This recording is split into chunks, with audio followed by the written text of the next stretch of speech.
Episode number 204. Because all of this is getting correlated in one space, you can really start knowing how to double down on what areas to drive more. Like what areas to your particular market are they responding to? Welcome to the Be Real Show with Travis Too Tall and Huff, where we talk about life, dreams, social media, and business.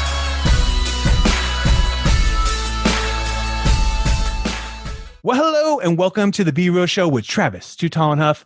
Folks, I hope after this show today that you maybe automate some more things in your business and get your business on course, because we're pumped to bring you our featured guest today, Gessie Schechinger. Gessie, are you ready to be real? Oh, absolutely, Travis. I'm ready. My man is ready, and he has one of the best titles. He says, Gessie is the laziest salesman in America. I love that. Well, I is also the vice president of sales for OnCourse Sales Engagement. And Gessie is passionate about leveraging technology, automation to make that revenue, folks, surpass that revenue, folks. Actually, shoot. He's won multiple annual sales awards from two different Fortune 500 companies, and he has actually 20 plus years, folks, of experience, sales experience, and outbound call experience. So that's making 450 calls per week, folks. Have you ever made 450 calls in a week? Shoot, that is crazy. And then now he is actually doing a lot more, folks, but he is the vice president of sales at OnCourse, and now he's spending his time educating sales leaders and utilizing the sales tool, as well as he actually co-hosts the mediocre. I love your you're like your downplays on your show, the Tech Tales, my man. So he's also the lazy salesman. He's hella busy. He's working his ass off. He's got a big business going, and he's also co-hosting a podcast, folks. Tech Tales. Pleasure to have you on the show today, Gessie. How's your day going?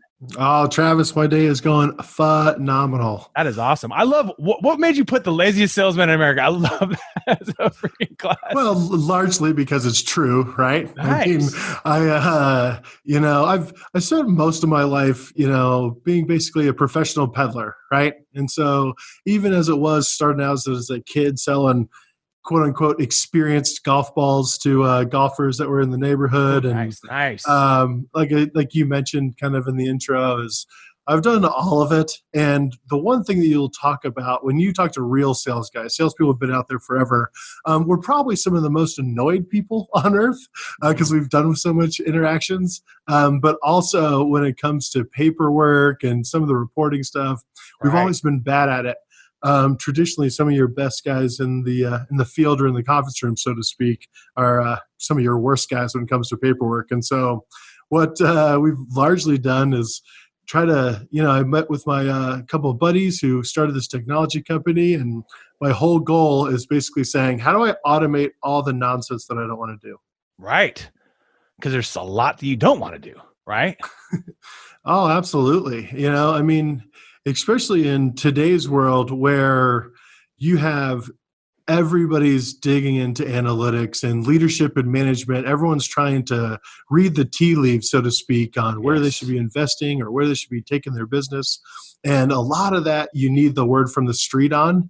Problem is a lot of us soldiers on the front lines, maybe we're not as good as we could be in communicating and, just managing our time. So then that leads us to OnCourse. And so you are a CRM or sales engagement platform similar to like a Salesforce. Is that correct?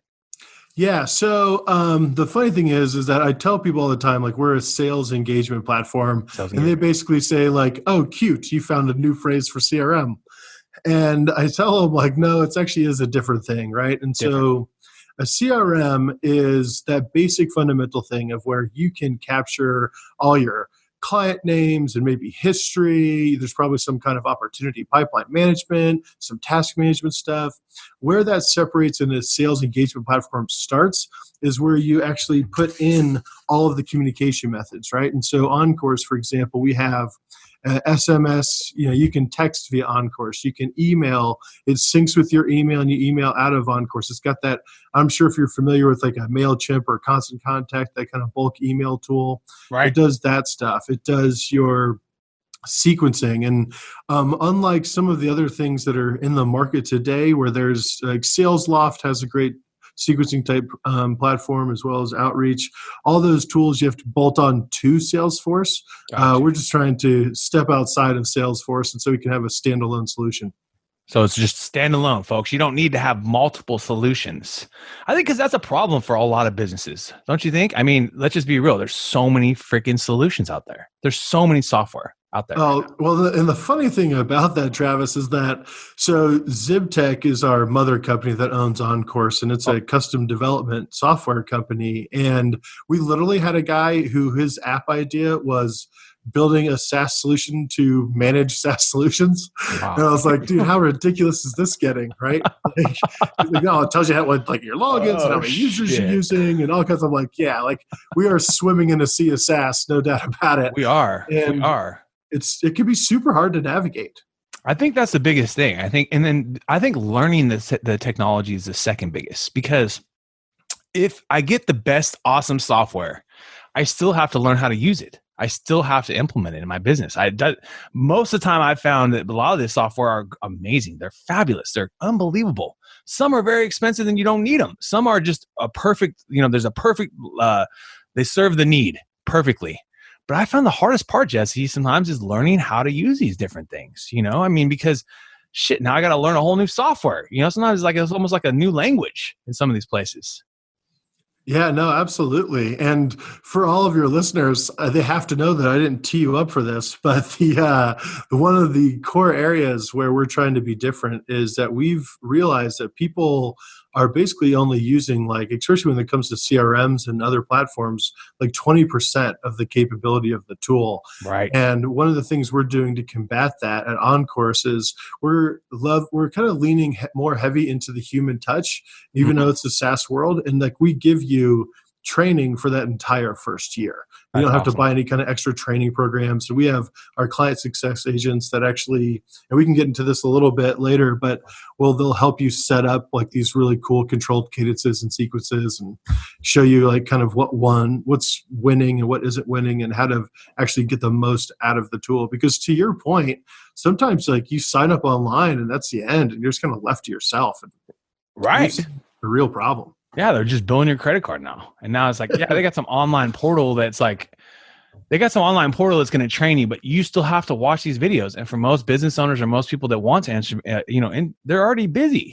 For most of us, we already got things going on, so to learn something new is okay, I get it. I always found to make it easy on me is, like you said, maybe show me the secrets, maybe give me some of that hot sauce right off the top, Don't make me build a damn funnel. Show me what funnel works, and show me which one actually works. Which one are people using? Why do you have a business? If you're Salesforce, if you're OnCourse, like you guys are, give me what's working, because I think otherwise you're just kind of going through the weeds. Who knows what's working? Shit, I don't know. This is all new to me. And then I think a lot of the businesses I've always found is they don't want to give you that. They don't want to tell you exactly what's working. Well, and some of these guys, they have the old gym membership logic, right? Which is sign them up and hope they never show. Absolutely. Absolutely. Whereas we're a little bit, and I'll be honest with you, Travis, I am trying to get so sticky to your business that you'd never think of leaving me. Absolutely. And that's the approach that we're taking. Right. That's fascinating. Yeah. So then tell us a little bit, say I haven't automated anything in my business, Gessie. I haven't even figured out anything in my business as far as automation. Where's the first step? Where do they even go first? What do they look at? Yeah, no, so it's a great question. The interesting thing about automation is it can be as great as it can dangerous, in the sense that, Travis, I'm assuming that you could probably sniff out an email template from a mile out. Yes. And we all pretty much know that guy that connected us on LinkedIn and wrote a 3 to 4 paragraph War and Peace novel in our LinkedIn Messenger probably didn't just write that for us. Right. And so you need to make sure that when you're thinking about automating, that you can't get junky with it. Right. You can't I have 10,000 names off Zoom Info. I'm just going to beat the heck out of all these guys until somebody generates some revenue and then wonder what went wrong. And so the first thing that I would say when you're going to automate a business process or a sales process is find out what the areas that you need to use your brain are in and what is what I would call busy work side, right? So Gotcha. like, here's a classic example. And so when we try to set up these cadences, the first thing when I go in an organization, we're looking into trying to streamline some stuff, is I say, what is your best sales guy doing? Or what are the efforts that you've had that are, maybe you're an entrepreneur that's just starting a business, which, our tool is great for because we kind of give you that platform. What are you doing that you know is working? And we put that into a specific order, right? And so we put that, and then we also give you the analytics to see what's working, right? So here's an example. So on typical outreach, we're talking cold outreach. If you were to try to automate that, what you don't want to do is just download a random list. You want to take the time and make sure that these are actually legitimate prospects that you've done the research and like, okay, this is a market category of someone that has a business problem I can solve. Right. So we start there. And then, are you familiar, and you probably aren't because I'm the only nerd that looks at some of this stuff, but are you familiar with the Topo guys? I'm not familiar with that. No, tell me more about it. Yeah, so the Topo is an organization. They're a third-party group that their entire business is to study sales outreaches. Oh, okay. And they break it down into lots of different categories, right? And so it's like because we live in a world today, Travis, where everyone is communicating in their own way, and we have like 90 million different ways to talk. Right. And so we have like all these critical things. It's like, what do we do with an inbound lead? What do we do with an outbound lead? What do we do if we're just trying to sell to our existing accounts? And so they do all this research, and it'll tell you like, okay, if you're doing a cold outreach, it's going to take between 14 and 16 hits. And you're going to have to do kind of a hodgepodge of calls and emails and LinkedIn. And it's really been very fascinating for us launching this product in this new environment, whereas like LinkedIn outreach has been an incredible player for us. And the way that we've automated some of that stuff, we do have a Chrome plugin that helps put some of the stuff in play, but we're starting to see, because we're using the tool, we're trying to see how we need to go and core that sauce. And so when you go to automate your business, you want to put together what makes sense, right? And so maybe the first thing is, you want to schedule a phone call. And so you have something that triggers you to go and outreach. And now you can find the decision maker in that. And now we don't really need to spend our time following up. We can set up steps 2, 3, 4, 5, and 6 right there on the fly, have a personalized conversations where we can pre-write those emails, get that stuff done, and then just be done with it. And we're on to the next thing. And so that's probably like a number one example of a smart way to use automation, is just creating that follow-up and have technology that will stop or ping you when those people engage. Like I always try to explain to people, it's like we're passing the basketball out, and we're trying to see who's going to pass it back. Right. And the different ways we can get them to pass that ball back, and so we can get that engagement. And creating that conversation with them. 100%. And you have to know how to talk to people. And the funny thing is I know that you've had past guests on that have talked about, video embedded email, stuff like that. Yes. It's crazy how when you use a tool like OnCourse and when you set up the sequences and organization, you see how the feedback works. And so one of my favorite ones is, I thought the video embedded stuff was so cool. And I was like, all right, everybody, we're sending out video emails, go.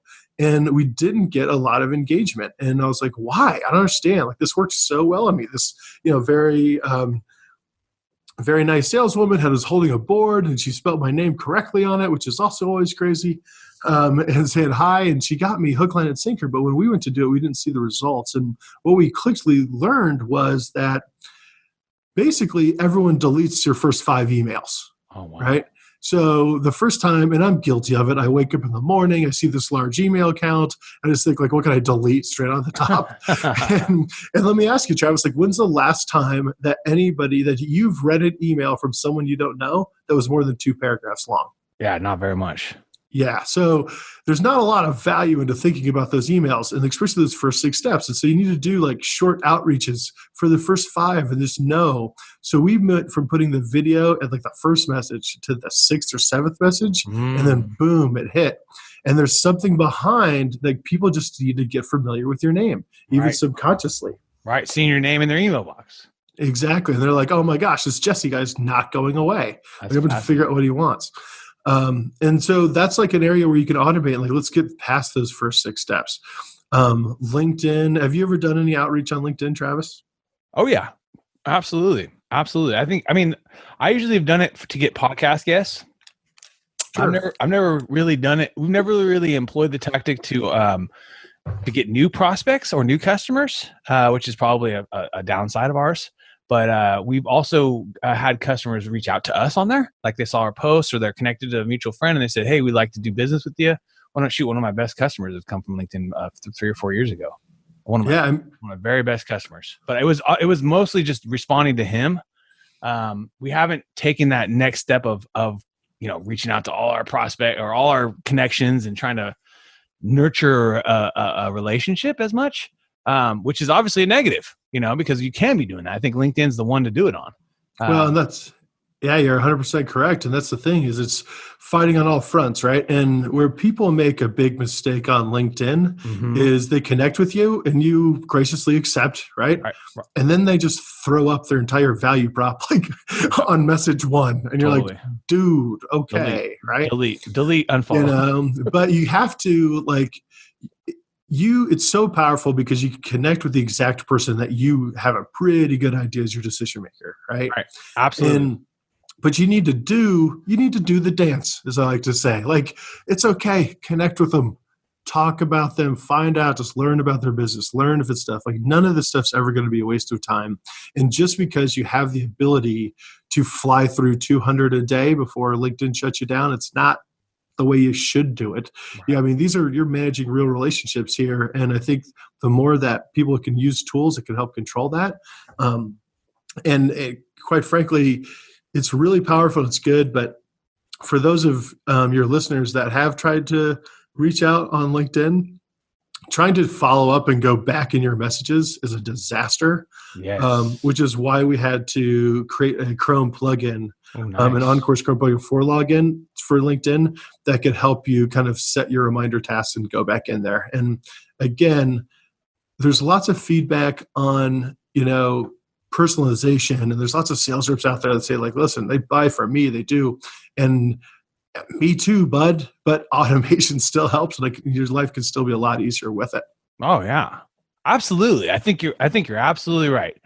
The key is figuring out what those automation outreach messages are going to be, because like my man just said, the first message you send to me, if it's a big old long paragraph, is going to be the fastest way to unconnect from me, because I will literally block you most likely.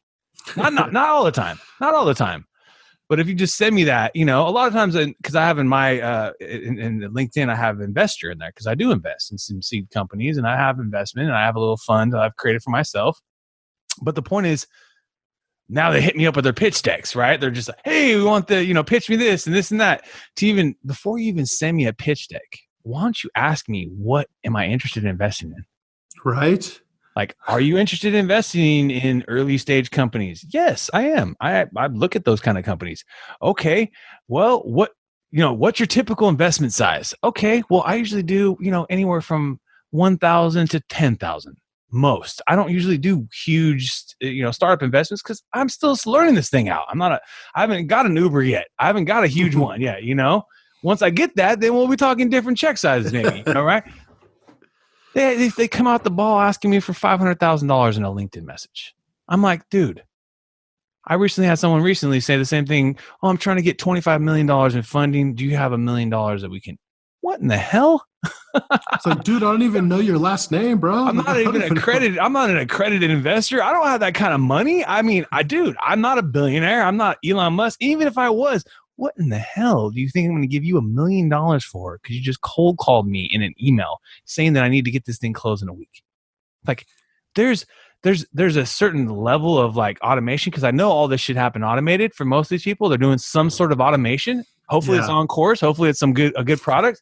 But I feel like the first messages are the ones you got to figure out first, and that I think that's where the key hidden zone is on LinkedIn or any of these platforms, because otherwise no one's going to respond to you. And you're going to look like the guy that's just spamming everybody. I think that's the key, don't you? I mean, there's a certain level of understanding who you're talking to and then talking to them without just a pitch deck first slide.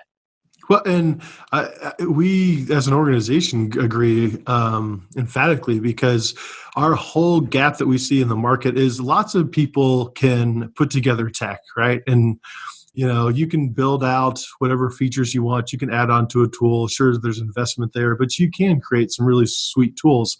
But the way that OnCourse we're trying to stand out is by taking it to the next level and training these people up to say, hey, don't go sending out 4 paragraphs to Travis about $1 million investment when that's not the way to get, that's not the way to start a conversation. Right. Let's show us a couple examples of things that we know because we've got the numbers behind them that work. You need to spend 2 sentences with somebody in the first message. That's all they got. And to be honest, if one of them's not about me, what are we even talking about? Right. Yeah, but if you're not asking me a question, even I always say the best tactic you could use is figure out where someone's at and ask them how's the weather, or do the research in front and say, hey, I see it's sunny in California today. I see it's sunny and 64 in Fresno today. How you doing? That's a lot more. At least I know you took a little bit of time there. You know what I mean? And ask about the weather is the most cliche thing, but the shit works. Go talk conversation with anybody and start bringing up the weather, and everyone will go along with it. I mean, from your local grocery person to the person you bump into, the weather's looking good today. I mean, people love talking about the weather. I swear to God, it's not. There's a reason why they have a weatherman and it's on the TV, because people like the weather. They say the weather app's one of the top things people look at on their iPhones. There's just a thing about it, right? So I think the easiest strategy into getting a response is around the weather, around how's your day going today, around how's business going, around maybe engaging on their posts. You see them, they posted some article about something that they just wrote or they got nominated for, and say, hey man, that's awesome. I just saw you got nominated. How does that feel? And you ask them a question about them, like you said, about them.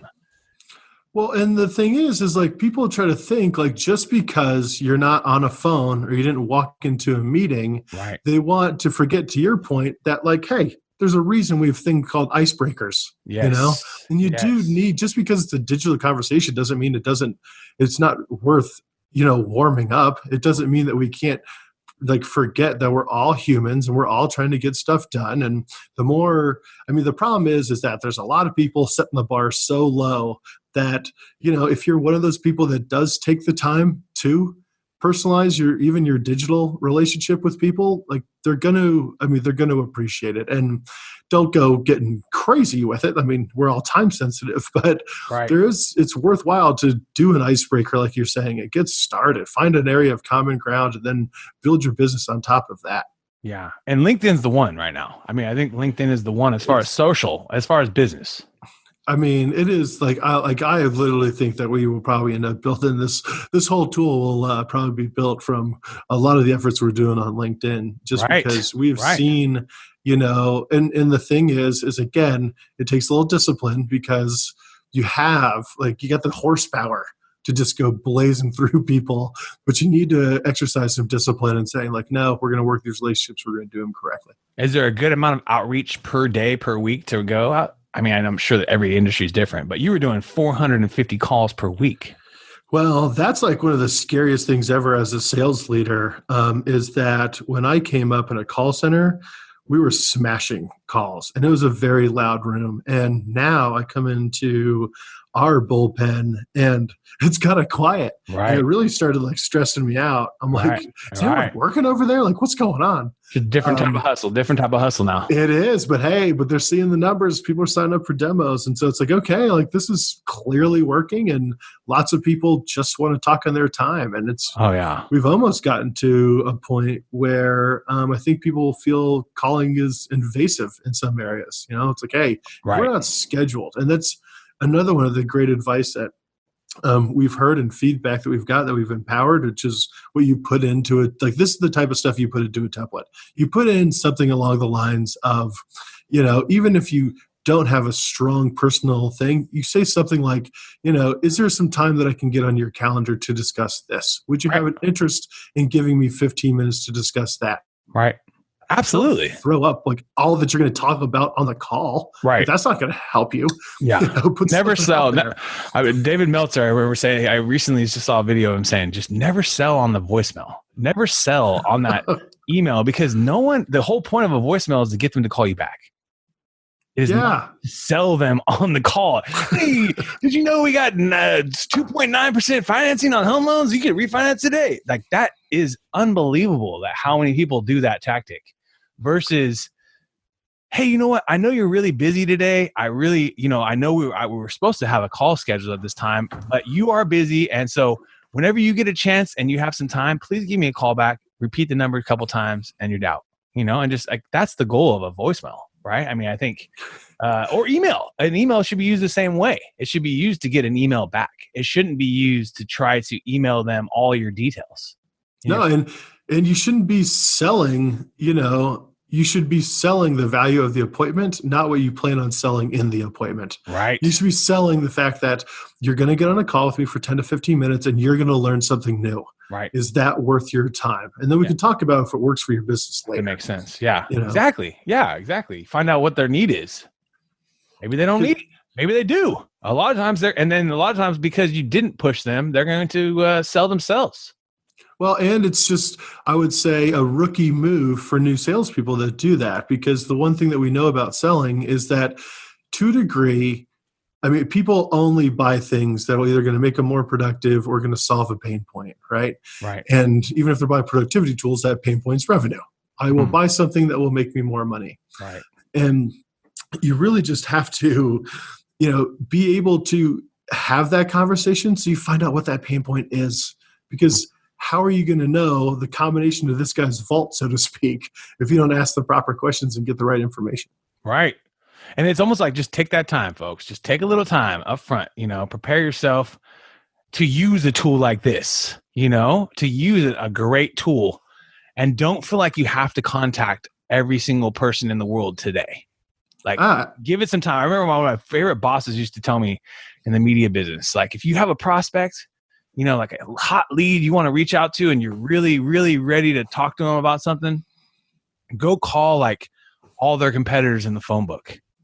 And like, exactly. Call all the shitty companies and call all these little people that are just going to tell you like screw off or whatever, because you're going to get your pitch down. You're going to get your thing down by that time, before you call the real good prospect. And I think too many people just go off and just spray and pray all their prospects at once, and they don't like go and practice a little bit and see, like, with people that maybe don't even matter to them. Do these people want to have a conversation with me? Are they even responding back to me? With people that don't matter to you, like with people that it doesn't matter if they call you back or not, it's like, and then it puts the pressure off you as a salesperson, I think, to like, be like, okay, I'm ready now after 10 calls with these competitors. I'm ready to call the number one guy that I wanted to talk to. Yeah, you don't decide you on a box and then jump in the ring with Tyson. Yeah, right? Like that's not a good strategy. Oh God.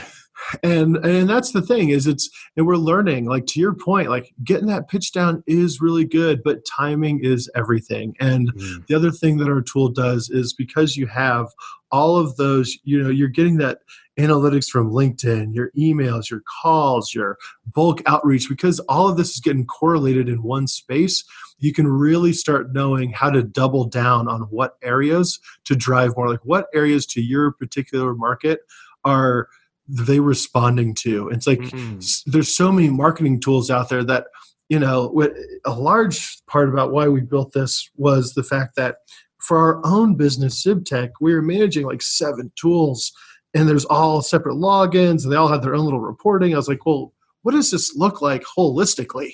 Like, what is the big picture here? And that was like one more of the value props we just tried to throw in. Is like, okay, like, let's get everything, and now we can start. All right, we just won this piece of business, so how can we duplicate it and then spread it out throughout the entire organization? That's amazing. So you guys built the software for yourself. Well, like, everything comes out of a need, right? Like, absolutely. Those are the best businesses. I try not to be too hard on my competitors, but like, I was doing Salesforce and all these other tools, and what started out as a $20,000 bill a year all of a sudden got to $60,000, and I'm like, all this stuff. I'm like, you know what? sales tools are getting a little out of hand. How do we fix this? Because if it's my problem, it can't be the only guys. Right. Yeah. I mean, there's a certain level where it's like, having all these tools, how much am I bringing in from it? So you have to look at yourself. You got $60,000 in new tools, but are you not bringing in the extra revenue for that? I know. It's like I got to sell $600,000 worth of stuff to pay for my tools. Just the tools. The tools. When you could just pick up an email and start talking to people, or go on LinkedIn Messenger, or obviously use a product like you guys are doing. That's probably a lot more efficient for these businesses. And OnCourse, baby. Our average customer, if they were using the tools that we supplement, they save 40% on average. So we make it very entrepreneur friendly. We make it very small business friendly. And those are the organizations that we found are the ones that get the biggest, what I'll say is amplification of their efforts once they start automating. Because you might only have one or two sales guys. And if you have those two guys, if you can make them worth 20, right, you're starting to see some real, like you get, if you have a 300-man sales team, you're going to see the needle move a little bit. When you have a 2 to 5-man sales team, you start putting some horsepower behind them. You're like, whoa. Insane, I bet. Jesse's got something worth giving here. Right. Jesse's got the hot sauce. It's like, hey, maybe there's something worth spending over here. You got the hot sauce, my man. Well, now we're about to take you into our top 10. Are you ready? Oh, God, I hope so. Let's do it. Apple or Android? Apple, all the way. Netflix or YouTube? Netflix. Instagram or Facebook? Oof. Guess I go Instagram. Yeah, IG. Chicken or steak? Steak. Laptop or smartphone? Laptop. Spotify or Pandora? Pandora. Movies or video games? Movies. Reading books or listening to books? Oh, man, so guilty. I lie about all the books I read, so listen. Yeah, Audible, baby, or your favorite platform. Yes. Stocks or real estate? Real estate. Oceans or lakes? Oceans. And when you wake up in the morning, why do you love being you? Oh, because I get to come to work every single day doing what I love, and every day's different. Absolutely. And where about are you in the world?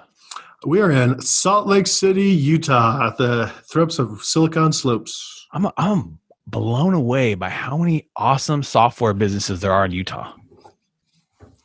Man, it has been exploding, and it's been really cool to watch.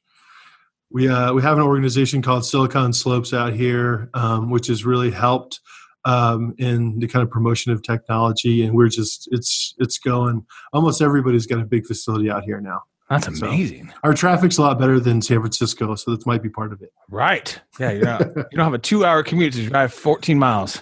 Yeah, and a little walk. Yeah, and basically anywhere in Salt Lake, about 20 minutes, you can be in the middle of nowhere. So that's awesome. We still got some open land out here. Yes, absolutely. Do you think you'll ever retire? Oh man, I don't know. Probably not. It would be hard. You got the itch. You always got the itch. Right. You always do something. You always do something. Yeah. We'll figure it out. I don't think, unlike the success that you've had, I don't know if we're going to make it on Tech Tales. So I'm still have to figure out something else besides podcasting. Hey man, we're still scraping by here, man. We're not the show podcast. If you do a podcast and you expect it to be your only way of surviving, good luck. That's all I have to say. Because there's like, I forgot how many thousands of podcasts being launched every day. I think the most important thing about podcasting is that you have to love it, and then the love turns into more.